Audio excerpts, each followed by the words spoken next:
week's edition of Quarantine Matters. On today's show, we will cross live to Emma, who is a specialist in equine influenza, as well as talk to Margaret, our resident biologist, to give us a rundown on the effects of myrtle rust on our Australian ecosystem. First, let's talk quarantine issues regarding the infamous equine influenza, which arrived in Australia in 2007. However, due to our rapid and effective public health program enforced in Australia, it was eliminated successfully in 2008. Let's now cross to vet Emma, who's currently with one of our friendly patients, to tell us a bit more about EI. Equine influenza, also known as horse flu, and A1 influenza, is an acute, highly contagious viral disease that can cause rapidly spreading outbreaks of respiratory disease in horses, donkeys, mules, and other equine species. The rapid outbreak of the influenza A subtype H3N8 broke out in New South Wales, Australia, in 2007. It had a severe impact on Australian livestock and citizens. Whilst the virus is highly contagious, it rarely kills adult horses, however severely affects the performance of thoroughbred racehorses and foals and disabled horses. EI is an exotic disease to Australia, meaning it has not arisen before, and therefore horses were not properly vaccinated, rendering them susceptible to the disease. Vaccines were available in Australia, however it took some time before the vaccines were ready to be used Australia-wide. The New South Wales Department of Primary Industries warned against horse owners buying the vaccine online as it is illegal to import vaccinations. This horse here was vaccinated, as were all the other horses of the farm, and were also not allowed to be ridden or visited by their owners for a good 6-month period to reduce the spread of EI. If EI were to become established in Australia, it would have a major ongoing impact on the country's multi-billion-dollar horse racing and recreational horse industry. Successful eradication in 2008 of EI by the process of quarantine has emphasised Australia's identification as a country with first-rate animal health competence. The outbreak in 2007 caused a 10-kilometre quarantine zone declared around Eastern Creek Quarantine Station and the Centennial Parklands Equestrian Centre, where the first infections were identified in August. The quarantine zones were then placed around each new infection site.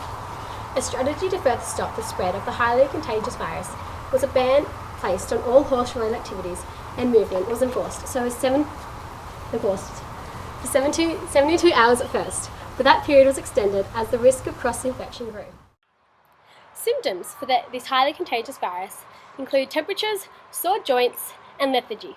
A vaccine like this one here can save their lives. Very interesting. Thanks, Emma.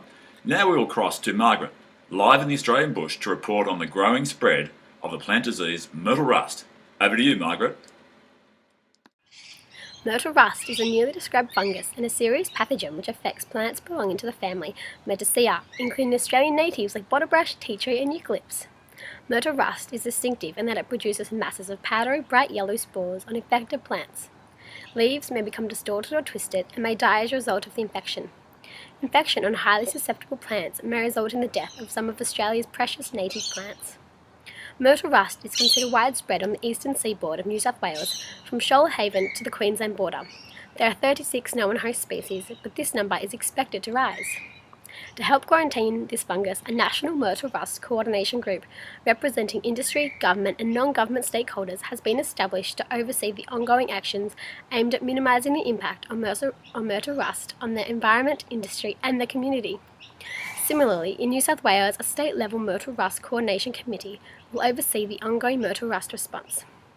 In New South Wales, management zones have been established to aid their transition from the emergency response undertaken in 2010 to the current need to incorporate myrtle rust management and biosecurity precautions on a day-to-day business. Industry and the public are asked to learn how to recognise the fungus and report any suspected cases early in the green zone and new hosts in the red infected zones, as well as to practice good hygiene methods to restrict the spread. To minimise the spread of myrtle rust, good hygiene when working with plants must be followed. Some steps you can take in managing myrtle rust are to become aware and familiar with the symptoms, as well as to undertake weekly monitoring surveillance of host plants, commercially and on properties. At present, the disease has been recorded in the field on a wide range of hosts, including bottlebrush, paperbark, eucalypts and lily pillies.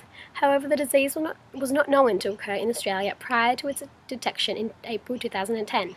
This makes it difficult to gauge precisely how the disease may affect our environment. However, work is progressing to better understand the impact of this disease on the Australian environment and the potential epidemic which could break out within Australia's unique flora if quarantine measures are not followed. Back to you in the studio. Welcome back. We are now fortunate enough to have Dr. Jane Adams, a quarantine expert, to discuss the success of the quarantine projects undertaken in Australia regarding EI and myrtle rust. Thanks, John. Now let's start with EI and its effects on livestock and civilians. EI resulted in few added horse deaths and did not lead to a dramatic long-term export ban. The major impact, however, of the disease arose from disruption to the use of horses for racing, breeding, recreation and tourism. In particular, Sydney's Randwick Racecourse was locked down on the 27th of August after 2 horses presented with flu symptoms, which caused massive amounts of money to be lost to the horse racing industry. Luckily, New South Wales was declared free from equine influenza by the State Primary Industries Minister Ian MacDonald in February 2008. However, he also stated that the government had spent $46 million in containing the disease and that 100,000 horses had been vaccinated, showing the impact it had on the economy, citizens and livestock. The changing methods of dealing with EI has been to increase quarantine of horses before they enter Australia. Such steps include: in the 2 months immediately prior to the import, the horse must have been in a country with no case of equine influenza reported. Once the horse enters Australia, it is quarantined for 21 days, and during this time there is increased monitoring and screening of the animals, including more regular temperatures of the horses recorded, blood samples, and increased vaccinations. Additionally, special watch is made on horses imported from EI-prone countries in Europe and Asia, such as Japan. Australia successfully eradicated the disease in less than a year and has been the only country to do so. The control and eradication measures that were effective were movement control, which was successful because the disease never spread to other Australian states and territories, and it was contained to defined areas of New South Wales and Queensland. Large vaccination programs, as well as industry and public support in maintaining the quarantine guidelines, including those in racing, competition, eventing, breeding, and recreational sectors. Laboratory support where tests for EI allowed large numbers of horses to be tested within a very short time. Now, let's look at myrtle rust. As Margaret mentioned previously, community awareness programs are in place which promote the detection of the disease. Myrtle rust cannot be eradicated and will continue to spread in Queensland as it produces large numbers of spores that are easily spread by wind, human activity and animals. Strategies to stop the spread of properties include spraying with fungicide, removing and disposing of diseased plants, as well as removing and disposing of healthy plants as a preventative measure. Despite major efforts to contain the disease, myrtle rust has spread from the New South Wales Central Coast and has now been identified over the Queensland border. This fungus has the potential to decimate not only the Australian bushland, but also significantly impact the cut flower, forestry and garden industries.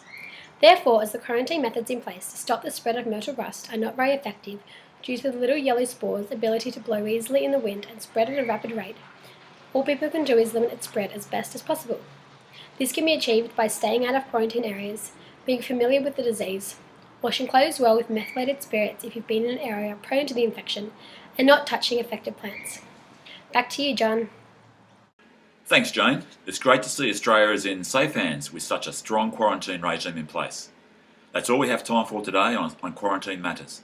Tune in to Channel 8 next week for the report on the latest foot and mouth outbreak in Victoria.